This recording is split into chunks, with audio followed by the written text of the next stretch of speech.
Well, hello and welcome to the Waking Up Spiritually podcast. It's such a pleasure to have you here with us for the final episode of 2024. And I'm Wendy Rose Williams. I am a past life energy healer, and I help people release pain, anxiety, depression, and that stuck energy that's just holding you back from being able to enjoy your life and feel happy and healthy, and that your life has a wonderful purpose and that you're able to enjoy that purpose. And my website is wendyrosewilliams.com.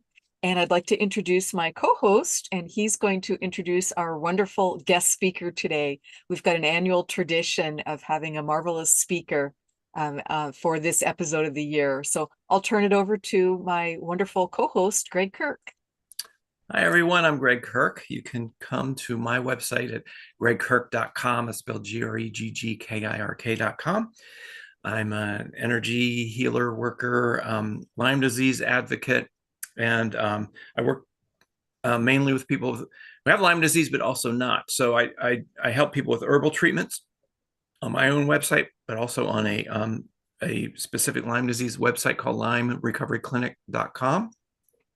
I also help people with other chronic illnesses besides Lyme disease through energy healing and other herbal treatments. So you can come to the gregkirk.com website for that. I also run online group healing circles. And this Saturday, I'm doing what we're calling a group salt circle. It's in a salt cave in Woodbury, Connecticut, this Saturday, December 14th at 4:30 p.m. So if you're interested, you're in the local area, just click on the events link on my website and come join us. It's selling out fast, so you'll have to act quickly. So anyway, today, like Wendy said, this is our annual tradition. We started this, I think this is our third time, I believe, with astrologist Debbie Buss. And Debbie is from the UK.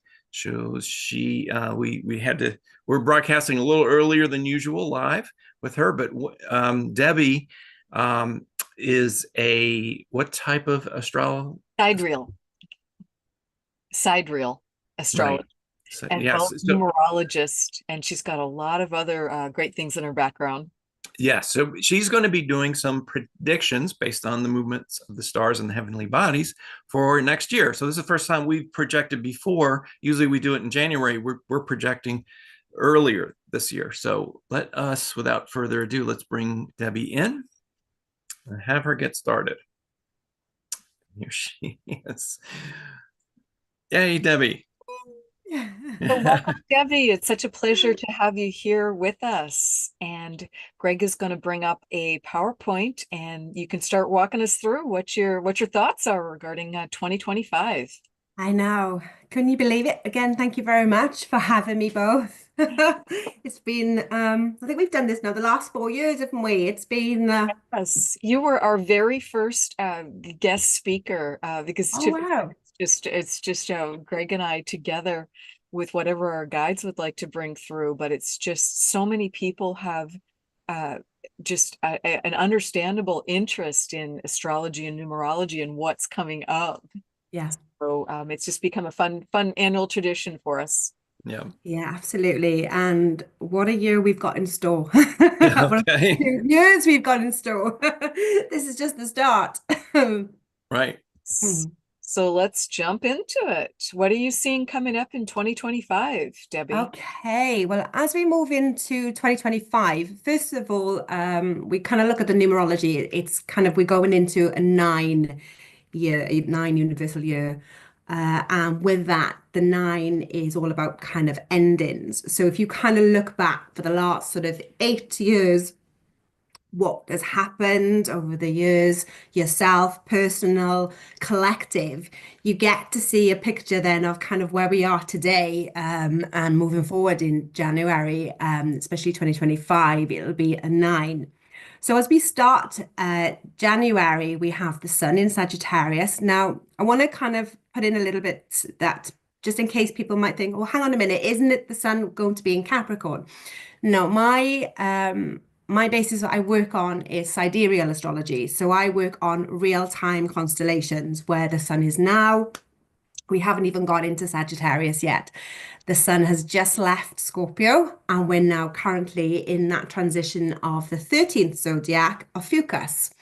And this is the kind of the juxtaposition between Scorpio, Fucus, then we get Sagittarius. So it doesn't move into Sagittarius till around the 18th or 19th of December. And then it will stay in Sagittarius then till around about the 21st of January. So just in case anybody's thinking, hang on a minute, what do you mean we're in Sag? So we will move it, we'll start 2025 with the sun in Sagittarius, and the moon will also be in Sagittarius. So last year, the moon was also in a fire sign. So again, we're kind of this momentum of starting the year with a quick fire energy. And Sagittarius is a sign that's full of optimism. It is that truth seeker in all of us that wants to kind of search for that truth. And I think we live in a time at the moment where everything is 24/7. It's fast. We really don't know where this truth is coming from. My truth might be very different to yours, both yourself and Wendy. And we have to kind of look at, okay, what is the truth that we each are seeking within us? And Sagittarius is very much about that. It is about shining that bright light on the truth. And we have Mercury now is the planet of the mind, communication, how we take in information and how we share that. It's going to be in the sign of Ophiuchus, which is the kind of the healer. Now, Ophiuchus is the only out of all of the zodiac, each one is kind of representation of a symbol. It's very symbolic in that essence. You have Cancer, the sign of Cancer is a crab and and then you have Sagittarius is the kind of the centaur, the horse, and Libra is the scales. Now, Ophiuchus is the only one that is kind of representation of a living person. Ophiuchus is a representation of the healer, Asclepius, the Greek healer, and it was all about healing, but also that kind of immortality, and he's also kind of linked with Imhotep, the Egyptian god of medicine. So Ophiuchus is ruled by Chiron, so it's very much about this healing. So there is a sense of, as we move into 2025, it's a start of a healing journey. And again, the number is 9, which is all about healing, compassion, forgiveness, letting go. So if we kind of look at what these planets are I kind of see them as a chessboard. They're there ready, starting to kind of put their places in. Because we also have Mars. Mars is currently in retrograde. It's just gone retrograde. So it's in the sign of Cancer, again, another healing sign. Venus will be in Aquarius, Jupiter and Uranus are also in retrograde in Taurus, and Saturn is still in Aquarius. So I've kind of put on the bottom of here, 2025, we see the start of a beautiful combination of transformation, stability, emotion and insight, and I feel that is the theme moving forward for 2025 so far. How does that sound? That Wow. sounds fantastic. I just wanted to make a note that, for people looking at the slides, when you have an RX next to one of the planets, that means retrograde, right? That's right. Yes. Okay. And Yeah. the retrograde sign actually is if we go back centuries ago when there was no sort of divination between kind of medicine and astrology, doctors had to train in astrology in order to become a general practitioner, and they still use the RX today in the Right. sign for Right. medication prescription. They Diagnosis. Yeah. still, Or yeah. yeah. Yeah. So Exactly. it's very Prescription. Yeah. interesting, kind of when you go back through the history of kind of how the healing, and especially the Fucus, which is the healer in all of us. And when Ptolemy in 240 AD decided to kind of create this 360-degree 12-house wheel to make it easier, he decided to move Ophiuchus out because 13 doesn't go into 12. Oh, So he moved Ophiuchus out, but the planets actually go through the constellation of Ophiuchus, and it's right at the bottom of Scorpio. It's kind of like the boot of Scorpio. So Wow. yeah. Fascinating. I'm glad I asked that question. It's fascinating. And it's also just worth noting, as you started off, Debbie, and this leads right into your next slide, is that there's different systems of Yeah. astrology. So walk us through a little bit more about the system that you use. Yeah, I mean, I was trained. I mean, I've been doing this for nearly 30 years. So I was trained in Western tropical astrology, which is pretty much what is the mainstream of astrology. And even though I knew about sidereal years ago, there was never anything out there book-wise. It was very much this domination of Western astrology. So that's what I trained in, and then I specialized in medical astrology. But it was around 2022. Well, it was around 2019, and I started to get kind of like a bit of a distaste in my mouth in kind of how astrology was being presented by well-known astrologers, and I found that it was very much a case of fear. There was very much of a fear sort of base around it. I mean, we all knew something big was coming in 2020, but we didn't kind of think it was going to be a global pandemic. But as I said, we all knew, and I think I remember being on a webinar. I wasn't sure if it was this one or if it was one I did with, I can't remember, but I did say at the time in 2019 that if you didn't have a bricks and mortar kind of, you didn't have a business online, you need to get that business online by 2020 because of what I could see was coming. And this was even before I kind of switched over to sidereal astrology. And then around 2022, there was a podcast I was going to listen to, and it's very interesting how we kind of our subconscious sometimes says, "Oh, you don't need to listen to that." That inner saboteur. No, don't bother with that podcast. But I thought, no, I'm going to listen to this podcast, and there was a sidereal astrologer on there, and it was within the minute he started talking about it, there was something within me. We all get those jigsaw piece puzzles, those inner clicks. And I knew there and then, in that moment, that I had to change my entire practice over.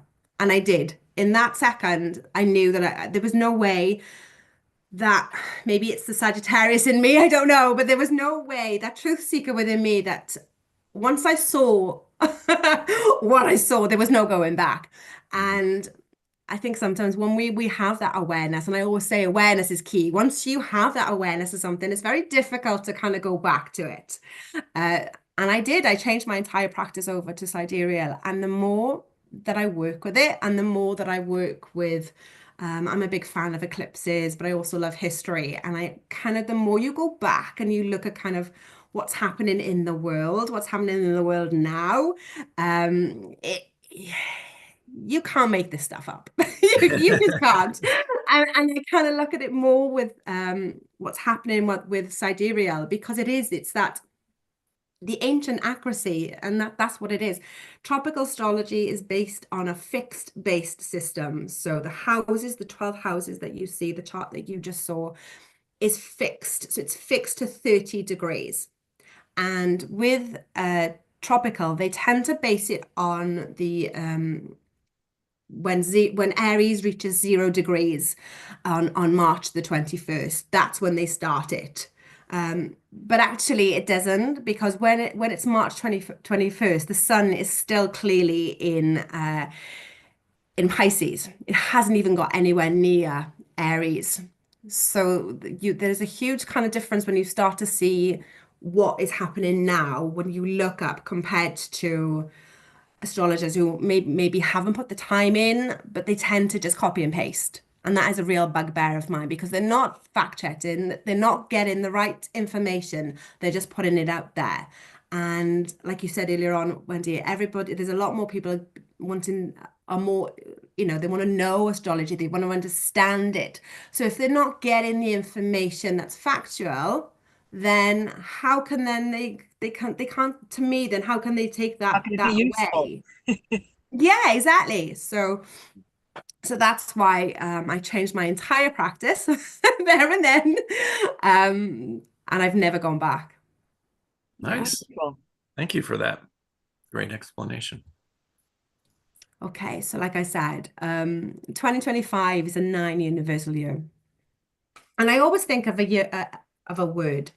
Last year, well, we're still in 2024. If you think it's gone now, but we're still, those hanging on those last couple of weeks, was very much about the magician, and because it was an 8 universal year, and the number 8 is all about integrity, values.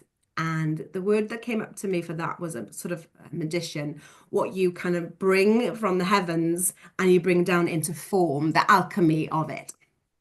Now, 9 is very different to 8. Whereas 8 is all about our worth, our self-worth, our values, is very much linked to money, business, finance. Now, that's not going to go away, but what is coming in is the way that we do business moving forward. The way that we do business now is not about that fear-based marketing that used to be.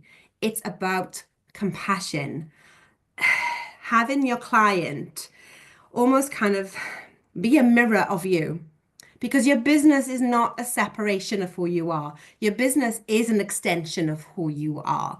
And anything that's going on with you on the outside is going to affect you on the inside, vice versa. So the clients that come to you, 9 times out of 10 are usually a part within you that might you need to look at. So as we move forward, it's all about that spiritual connection as we move into this community of compassion. And so the word that kind of came to me for this for next year is elevate, because of the way, and we'll see later on, but the way the planets are working at the moment, it is about elevating. Now, if you think of one of my great teachers, Caroline Miss, she has kind of a diagram of an apartment building, and she says if you look at somebody from the ground floor, they're only going to see that perspective of what the ground floor is showing them. Now, as you move up the building and you go up to the top of the penthouse, you're going to have a very different view from what that person on the ground floor is going to have. You're going to have a completely different perspective. You're going to elevate with it. So this is what this year is all about, is about building and healing together as one. COVID did a very good job of separation.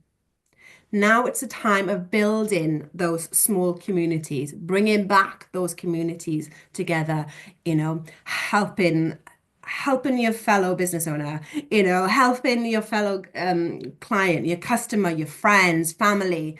And as we come into the holiday seasons, it always kind of brings up all those wounds of, oh no, I'm going to see so and so. I only see them every year at Christmas time.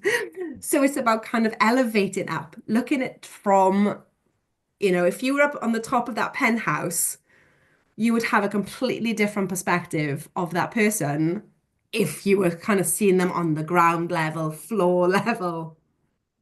Does that make sense? Is it? Does. That makes perfect sense. It reminds me of the map of human consciousness that Dr. David Hawkins did, that was created in the book Power versus Force. So he maps the emotions and the vibrations, and they're in a hierarchy, and at the bottom on the ground floor is shame and suicidal feelings, and then it goes all the way up to love and compassion, through a series of hierarchies from, anger is better than shame, but then, acceptance is better than that, and then compassion, and then love, and then there's something above love, which is, the understanding the unity, universal consciousness. So yeah, when you're on that top floor, you realize there's no separation. You are me, I am you. We are all part of the creator. It's Exactly. We're all one. And, what is in one is in the whole. And I think this is what's kind of, happening, and what I'm seeing here in the UK, also kind of what I'm seeing sort of worldwide. It's about coming together to heal and build. And like I said, it's a time to heal old wounds and construct a future rooted in compassion and wisdom. And Love it. that is pretty much the theme of 2025 and moving forward. Yeah. Oh, that's wonderful. So these are some of the words that we've got for the number 9. Like I said, compassion, humanitarian, service, truth seeker. because the number nine in the astrology chart sits in the house of spirituality, the truth seeker. It's ruled by Sagittarius and Jupiter. So it's always that kind of international, global, and wisdom and teacher. It's the teacher in all of us. Philanthropy, connection, empathy, unconditional love. We are all one community and love thy neighbor. And there's probably so many more words that can kind of be comparison to the number nine, but it's also about endings and beginnings. And if it's a kind of continuous circle, there is never really an ending if you think about it, because it's a continuous journey. So it's about breaking down those old patterns, those unhealthy, toxic patterns, and actually coming from a place of compassion. When you look at one of the biggest gifts that I have as an astrologer is that you see somebody's birth chart, but you get to see the soul of the chart. You get to see who that person is at such a soul level, and that it gives you permission, it gives you compassion to have, what is that soul's journey here in this lifetime to experience. And especially that love thy neighbor part of it. And I think we've taken a lot of kind of the holy words, and we've kind of chucked them out. And we don't use the word kind of sin, or even down to kind of if you kind of look at the chakras. Now, the chakras of kind of like the heart chakra is all about kind of communion, but it's also kind of like that sacred marriage that you have within yourself. And number nine is about understanding that true power, that each and every one of us has this unique power within us. And if we realized how much power that we had within us, we would never give it out. We would never just, and it's not about that ego side of it. It's about truly understanding that we each have the power to heal, but we also have the power to destroy with our words. And the number nine is very much about that. And it's also very big for next year as well, is watch your words. Because like that alchemy within all of us, we all have the power to create and destroy. But how you use your words, you can kind of almost uplift somebody just through saying hello, just greeting, even if you don't feel it yourself, just kind of that. And I find every morning when I go for a walk, the amount of people that are so connected to their phone and they're not even looking up, they're not appreciating, the beautiful view that we're very lucky to live by. And I do think, oh, just get off your phone, you know. But that's the technology in it. That's the way that we are at the moment. We're very connected to the phone. Yeah, yeah. And it is a lifeline for some people, and I totally get that. Well, Uh, it's a tool. It can be good or bad, just like the yeah, words. Like you were yeah. saying, your words can be good or bad. Anything in life can be good or bad. But yeah, no, I mean, that's one of the four agreements is be immaculate with your words Hmm. because of their power. Yeah, absolutely. Yeah, I watched before I go into this, I'll tell you quickly. I recently attended a webinar with I'm not sure if you know her, Wendy, Nancy Rhyme. She had an NDE in 2014, and it was a pretty bad accident that she was involved Yes. in. Yes. Yeah. So she's recently done a webinar explaining about it. And Nancy was an atheist. She didn't believe in any of it. She didn't always start like that. She kind of grew up in a kind of a very Catholic, Roman Catholic home. But as she grew older, she kind of got disillusioned with the church, like most people do. And she kind of didn't want anything to do with it. And she kind of pushed it away. Well, when she had her NDE, and she was kind of on the other side, she had what's called a life review. And she was saying that most NDs have experienced this, or if they have some sort of life review. And with hers, it was kind of like she was shown by her guide to put her hand in almost kind of a ripple of water. And as she touched this ripple of water, all these images started to show up of her life, basically. And what her guy told her was that you will get almost kind of, it splits into 50. So you get your, what you did good and what you need to kind of work on, sort of thing. And one of the things, and she's had so many accolades and she's done loads, lots of degrees. So she thought she was going to have all this recognition up there now. And there was none of that. What was showing for her was just the kindness she showed. A shopkeeper who was having, a really tough time with a customer, and she kind of said to her, "Look, do you know what? You're doing a really good job. Keep going." And it was that ripple effect of how that customer service person then went home, and instead of taking her day job with her, she actually went home and read her children a book. And then Nancy got to experience the feeling that she had with that woman, how that woman felt. And then she got brought in then to a second one where when she was younger and her sister came into her room, and she said she just went for it. She gave her what for. She wanted to hurt her with words. And what they kind of said to her was, this isn't about judgment. This is about, it's about how you use your words. And when you are manipulative with your words, when you purposely go out of your way to hurt another person through your words, it's all recorded. It's all recorded. So we talk about Big Brother watching us, but it's not the government. It's another Big Brother watching us.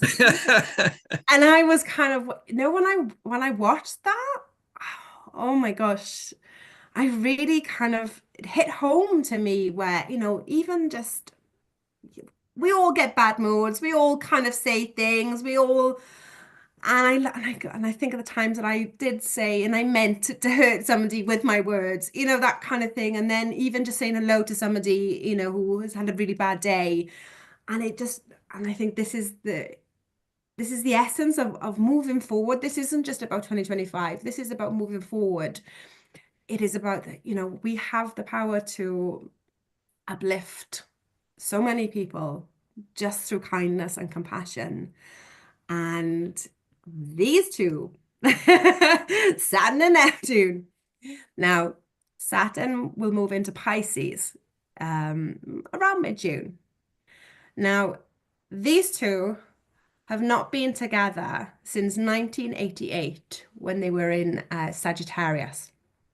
Now, when I did a little bit of digging on when they were in Sagittarius, over here in the UK, we had, is it bird flu? We had salmonella, we had outbreaks, we had lots of kind of viral things that were happening.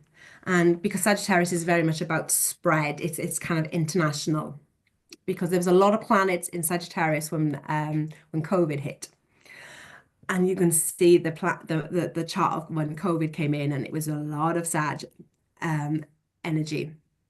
Now in Pisces is very much about compassion. Again, it's that humanitarian energy within all of us. But Pisces can go two ways. It can either go full on denial and escapism, and it can go down the route of alcohol, gambling, anything to numb that pain. Because Piscean energy feels everything. It is that psychic sponge. It can walk into a room and it can feel just the energy of the room, and it soaks it up, and then it feels that it's their fault. They feel that it's their fault because they've walked into the room, that kind of thing. Or it can go full on spirituality. So it can kind of go down that woo-woo route full on. So there's two ways that Pisceans can go.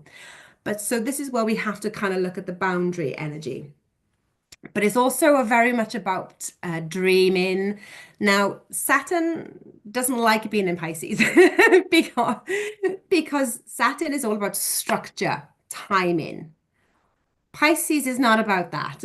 Pisces just wants to dream and drift and do its own thing. Saturn wants, no, I want routine. I want, regulation. So the beauty of these two planets, especially Neptune, which is the planet of illusion. And when Neptune was first kind of discovered, this is where we started to have photography and film. So it's that kind of energy of kind of the illusion, you escape isn't into the, the film, and so there'll be a lot more, I feel, kind of kind of like the films of Avatar and all those kind of escapisms and that kind of technology that, AI is going to be off the scale. And I will say that if you're not using AI in your business now, you need to be, because you're going to be left behind. And there's lots of kind of technology, software, especially like ChatGPT. I mean, that has been for the last 2 years, that has kind of flown. Um, but yeah, it can kind of really help your business. And I tend to use ChatGPT now more than I would Google, because I find with ChatGPT, it gives you references. You have to double check what it's given you, mind. Like anything that you put on the internet, you have to do your fact checking. But I find that if there's anything that I'm looking at, it will give me references, it will give me point of where I need to look further. So yeah, if any businesses out there aren't using some sort of AI software, they really need to get on board with that and help simplify their business. You know, I've seen demonstrations of ChatGPT basically write a whole course material. You put in the what you need it to do, and it's literally in seconds. So it's going to save a lot of people a lot of time, but it's not going to take away from that human experience. AI, it's never going to take away from that kind of emotions, unless they train it too, so But which might yeah, become, yeah. which, So I have mixed feelings about AI because I'm a yeah, musician and an artist, and yeah, it's being used to generate images yeah, from input that are a couple of years ago wasn't doing a very good job. Now it's doing a very good job, yeah. It's and frightening, Greg. Yeah, to songs what are being written as well. You know, yeah, so I don't like that, but no, you're absolutely right. It can write a PowerPoint deck, for you, just giving a little bit of input, and yeah, it'll have it in seconds, yeah. with the slide, And the graphics and everything. So it's incredible to, again, what we said earlier. It's like words, or any other tool that you use. It can be good or bad. exactly. Use And it just like the properly. internet. Wisely. Yeah. Yeah, and that's the same with all kind of AI. You use it to your advantage.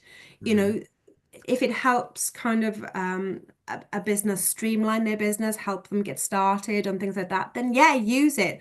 But don't take it literally. Make sure you are getting your documents checked. I would definitely not advocate you write up a business document or contract for clients and things like that. Yes, you can do it, but then I would get that contract checked by a solicitor or lawyer, or do the get your things checked, but use it for kind of quickly. And this is what this kind of energy of Pisces is all about. It's all about kind of blending the dreams with reality, whereas Saturn is about kind of, yes, it's all okay having these great big ideas and dreams, but you need to bring them down into kind of reality. We're still living, as much as we want to be up there, we're still living in a planet that we need to kind of work with as well. Right. Right. So again, so Saturn moves into Pisces, and then we have Gemini. Now, when we look at kind of business charts, we look at these two planets, we look at where they are, because that sets the stage and the theme of what's coming for the year. Now, Saturn is currently in Aquarius and Jupiter is in Taurus. So we've kind of had this almost kind of air and earth energy. So it's that alchemy of ideas, innovation, AI, those kind of. Aquarius energy is very much about forward momentum, humanitarian energies, whereas Taurus is about bringing it down, values, grounding, that kind of thing. Now, Jupiter moves into Gemini. Now, this isn't a great place for Jupiter because it rules Sagittarius. So, Gemini, How can I describe Gemini? Again, like Pisces energy, it can go two ways. You can either have the chatterbox or you can have somebody that just wants to read, study. So it's those kind of Gemini is that quick wind, it's that curiosity. So I feel moving into 2025, there's going to be lots more advantage in kind of innovation, tech, like I said earlier on, AI, dreams. But you also have to watch your boundaries as well. Don't go too much up in the elevation. Kind of bring it down as well. Because I say these aren't the places that they like to be, Saturn and Jupiter. So they will really reel you back in. So again, it's going to be advancements for tech. Um, do you know, I even had this vision of there's a couple of films doing it now at the moment where they're having these AI robots in the house as servants, Mhm. as housekeepers. And I do see that moving forward. I mean, we've got those robots vacuum cleaners at the moment. So Yeah. who knows? Who knows Um, what's in store? And then we've got the good old Mercury retrograde. So these go in kind of again, Pisces, Leo, and Scorpio. And everybody panics when they get to a Mercury retrograde. We're currently in one at the moment. Mercury retrogrades are a great chance to completely rethink and redo. It's about getting, I'm currently writing a book and I have a due date. Wendy will probably know all about this, but I have a due date January the 20th. And I've written my book three times during these last kind of couple of months. And I've gone back to something that I started at the beginning of the year. mm. And this is what Mercury retrograde is all about. It's about picking up where you kind of left things off and actually looking at them with a new pair of eyes because sometimes we can be so suction focused on what we have in front of us. It's nice actually to put something aside and actually come back at it at a later date. And yeah, so that's kind of, I haven't told my editor yet. So we'll see. Yeah. And again, so we've also got some changes with the nodes. The nodes are kind of very much linked to the moon. And what I found was interesting, they move into the nodal axes of Aquarius and Leo. And the last time that they were in Aquarius and Leo was in 1988 and in 2007. And in 2007, we saw an increase in technology, science. NASA landed its spacecraft on Mars, and Steve Jobs introduced the first iPhone. Tesla unveiled its newest electric car. So, as I can say, it's things are going to kind of start. So anybody that is kind of, I would say, an Aquarius sun, Leo sun, Taurus sun, or a Scorpio sun, this will be 2025 will be your year to really kind of make those momentums and move forward. How so? Well, as I said, Aquarius energy is all about innovation. It loves to take something that is not that is in a box, but actually let's dismantle the box. Let's actually break down the box. Let's get rid of the box. It's very much about that sort of let's see what we can take. And because for the last probably 2 years, the eclipses have been in the axis of Pisces and Virgo. So it's very much about that Piscean energy of spirituality, whereas Virgonian energy is very much routines, focus, health. Now, Leo energy again is it's all that about that kind of courage. It's a big heart, Leo energy. It loves to be center stage, but again, like Gemini, sometimes they don't like to be center stage. They like to do things behind the scenes.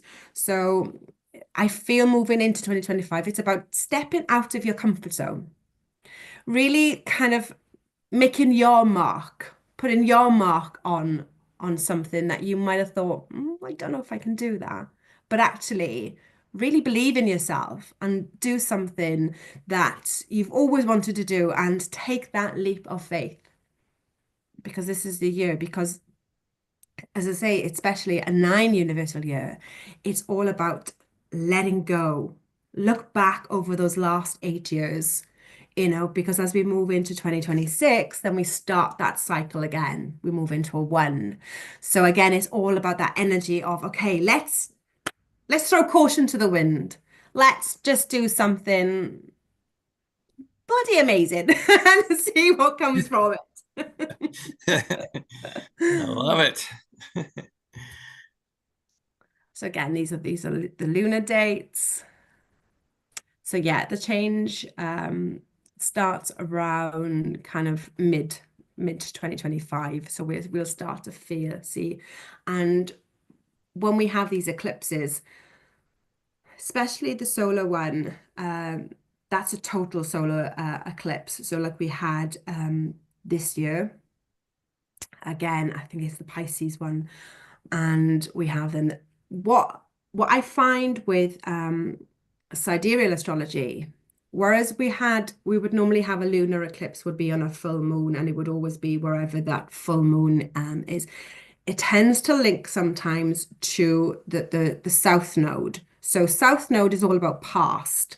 So full moons are about letting go. So south node is about letting go of past experiences, but also a lot of I've been doing a lot of work on kind of family constellations, whereas we feel that we come into this lifetime and we have a belief system, say a family belief of, or I never make money because nobody in my family ever makes money.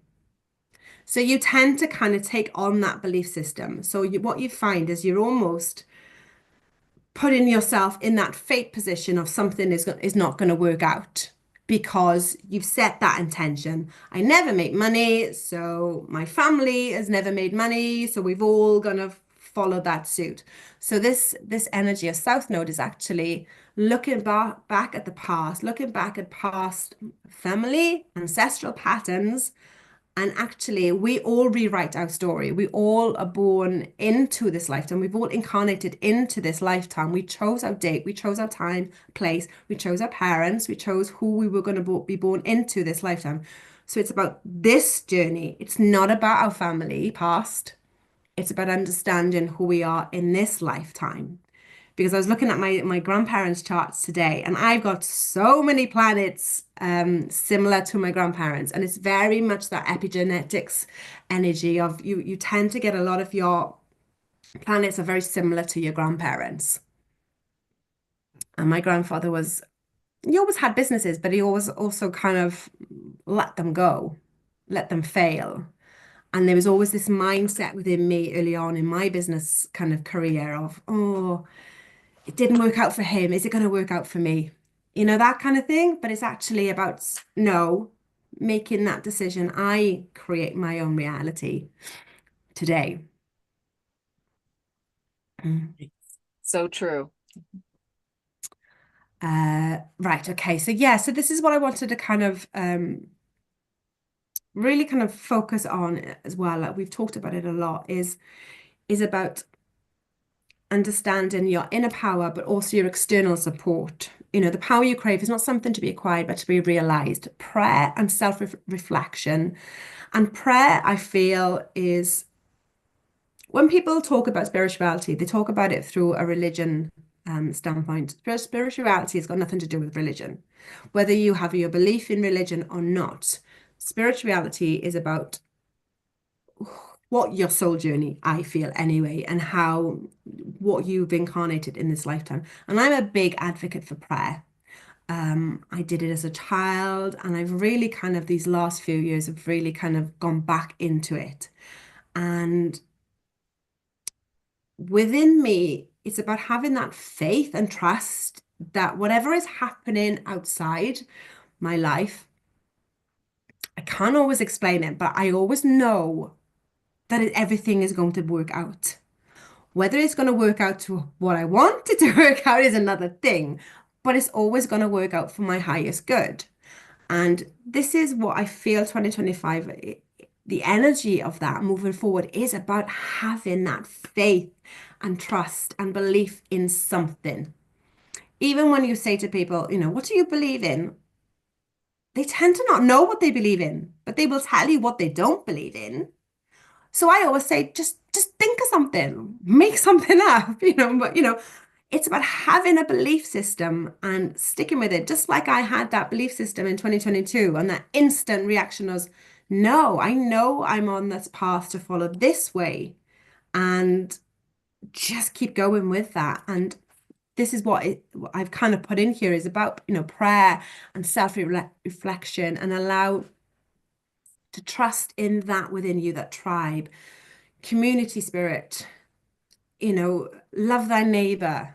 Here in the UK, this last weekend, we've had some really pretty bad storms, and a lot of thousands of people's homes have been without power, and which is not something that happens very often in the UK, but when it does, the whole kind of UK just falls to standstill. And the amount of people that I've seen who, especially elderly people who have kind of, by keeping warm, they've gone into a local supermarket, or it's like, I couldn't understand that, people are around, and I said to my daughter, oh, go and get this woman. I said, tell her she can come here. She can have a hot cup of tea. She can have a shower. She can have a bed to sleep in if she needed to.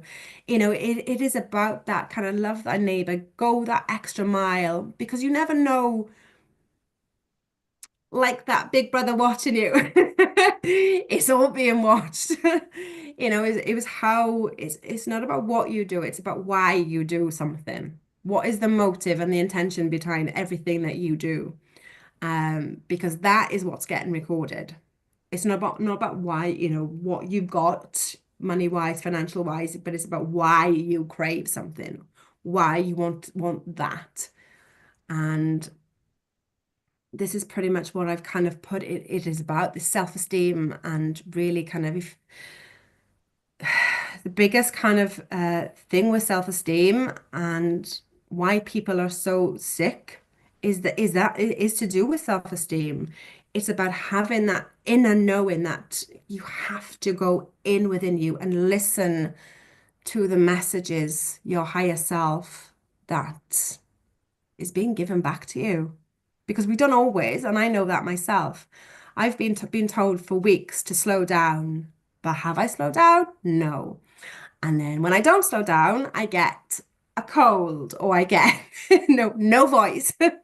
Right. So it's about listening to those inner knowings. We know when we're being guided to eat healthily, get up, go for a walk, you know, put your phone down, ring that person, that kind of thing. But we don't always kind of follow it, do we?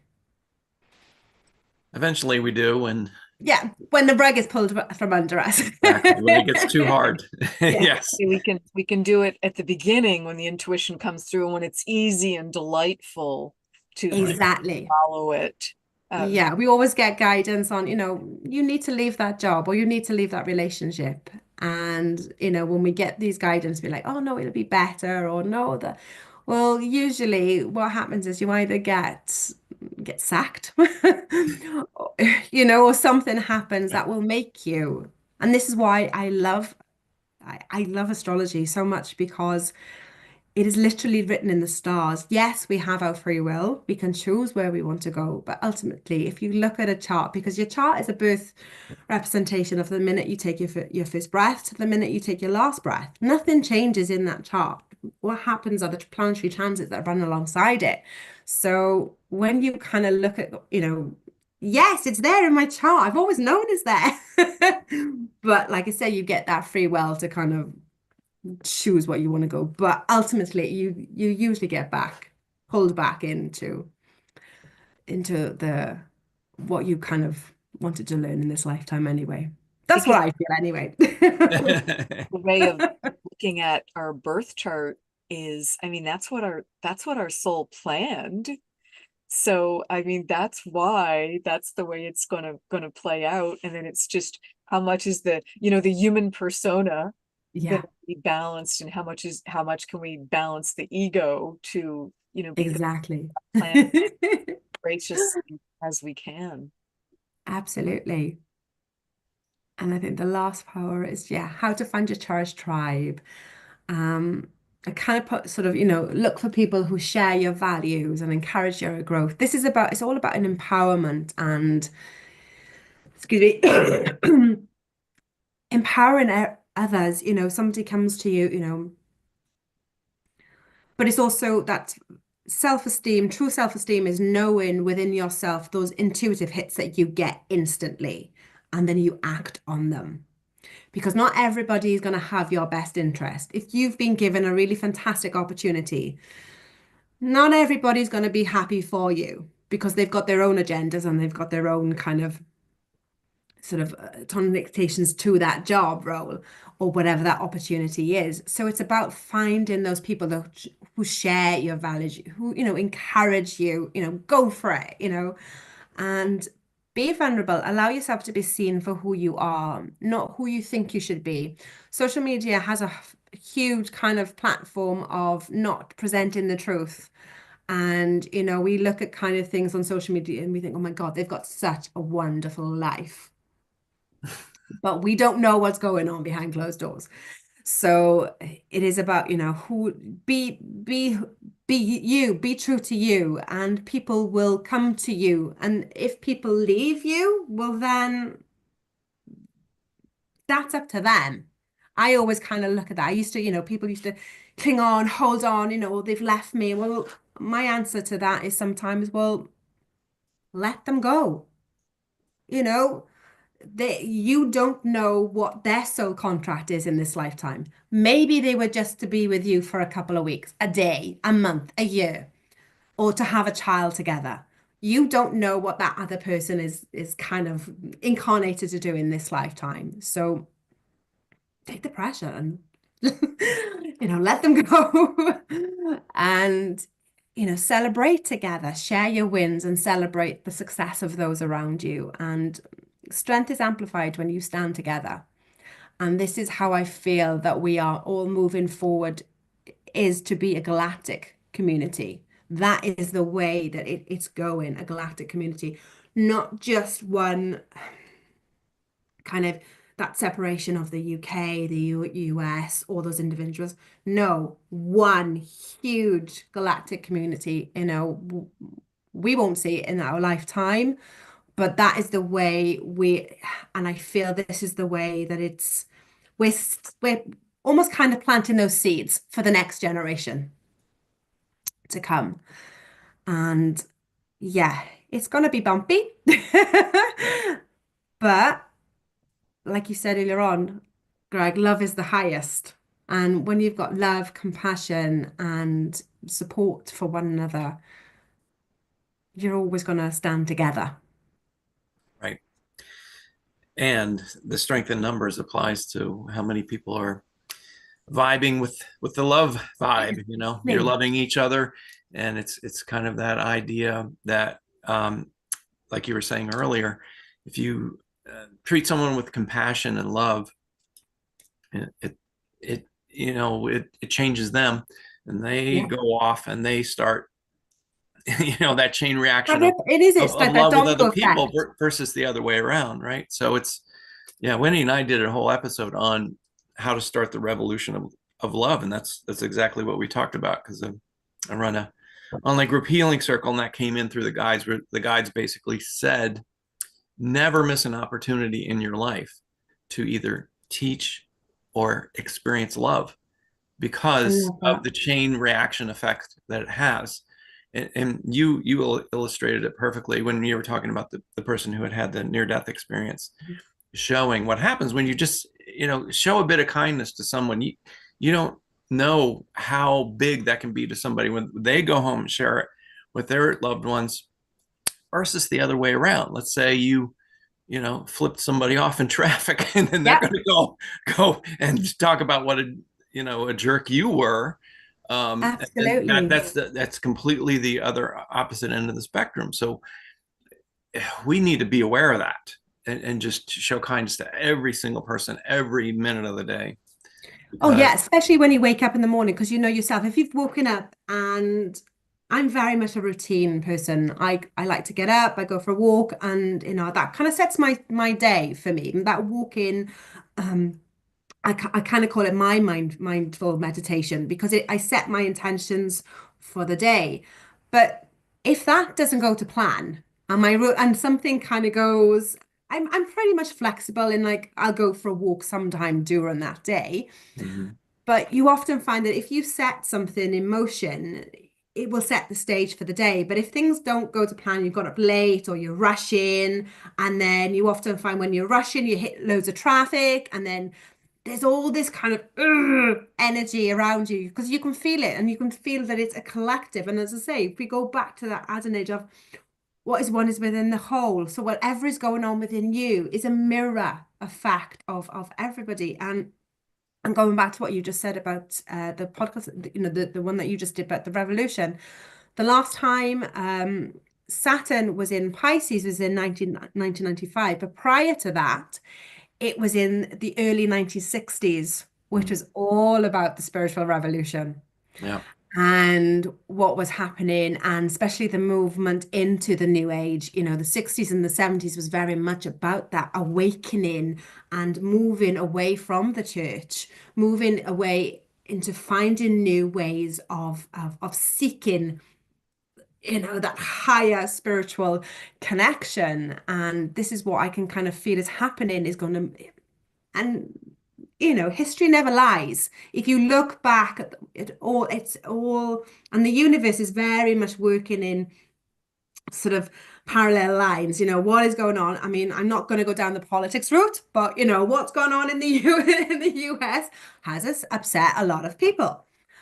But if you look at it from the top of the penthouse, you get a different perspective of what is happening, because Pluto is still in Capricorn and it doesn't move in, no matter what mainstream Western astrology says, if we're in the age of Aquarius. No, we're not anywhere near the age of Aquarius yet.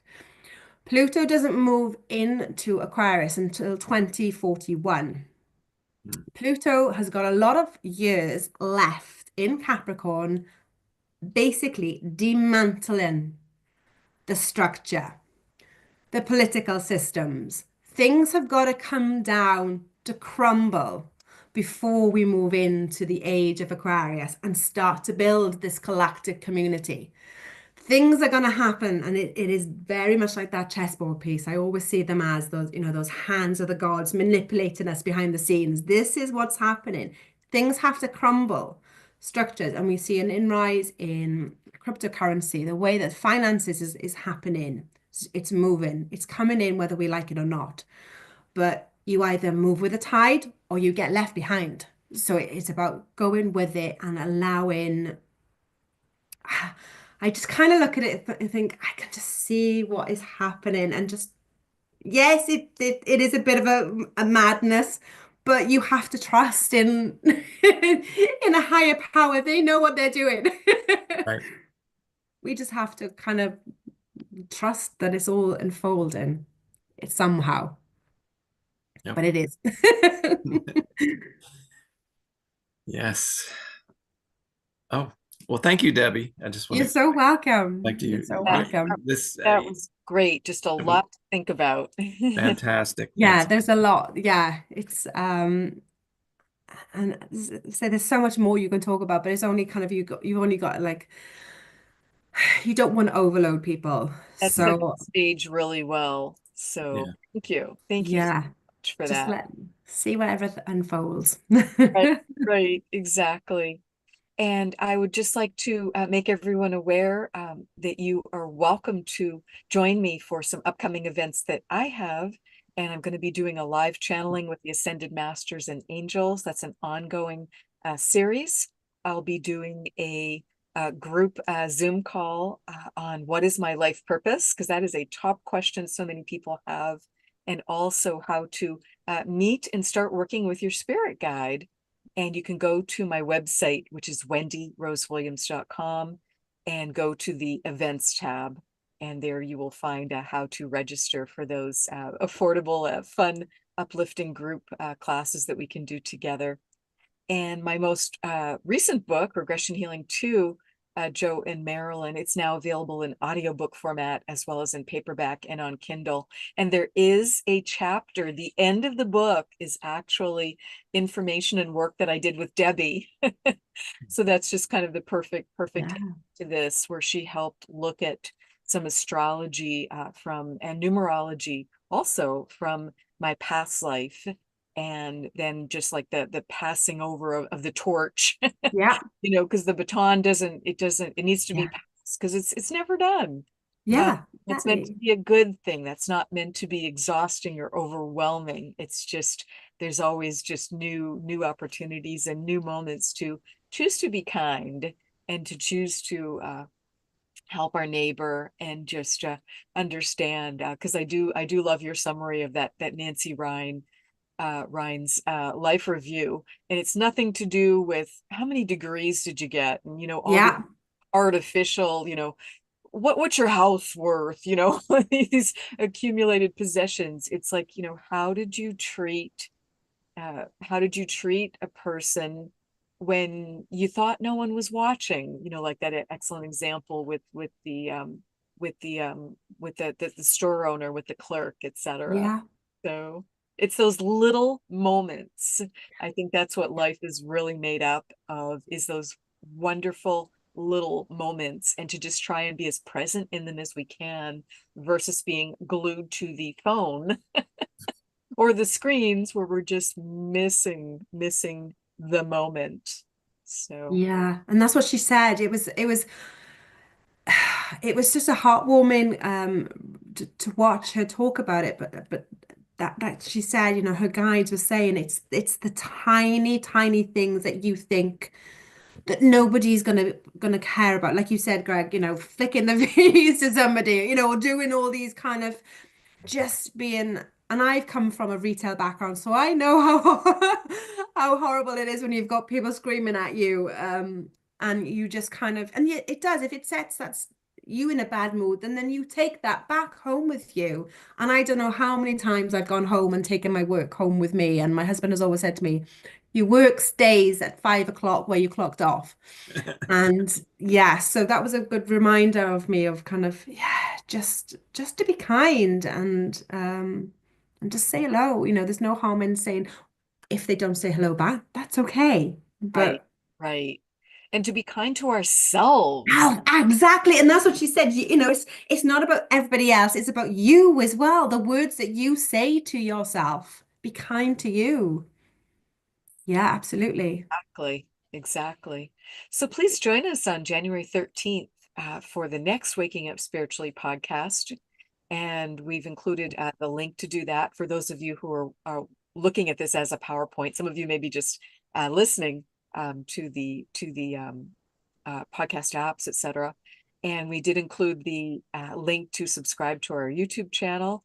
And thank you for rating and reviewing us on Apple iTunes, or wherever you choose to listen to your podcast, because that's so helpful for people to be able to find us.